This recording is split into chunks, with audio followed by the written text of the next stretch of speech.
ঝড় এলে সবচেয়ে বেশি আঘাত সহ্য করে বড় গাছগুলো। তাদের ডাল ভেঙে যায়, তারা প্রবলভাবে বাতাসে দুলতে থাকে। অথচ পাশের ছোট গাছগুলো প্রায় অক্ষতই থেকে যায়, কারণ তারা বড় গাছের মতন ঝড়ের পূর্ণ তীব্রতা মুখোমুখি হয় না। বড় গাছগুলোই অনেকটা ঢাল হয়ে তাদের রক্ষা করে।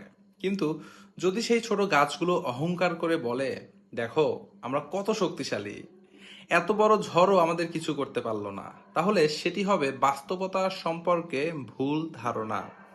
তারা বেঁচে গেছে নিজের শক্তিতে নয়, বরং বড় গাছগুলোর ত্যাগ ও প্রতিরোধের কারণে।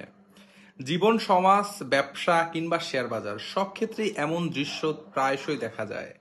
অনেক সময় কেউ নিজের সাফল্য বা নিরাপত্তাকে নিজের একার কৃতিত্ব মনে করে, অথচ বুঝতে পারে না যে তার সামনে দাঁড়িয়ে থাকা বড় মানুষ, শক্তিশালী প্রতিষ্ঠান কিংবা অভিজ্ঞ ব্যক্তিরাই অদৃশ্যভাবে বহু আঘাত নিজের উপর নিয়ে তাকে রক্ষা করেছে।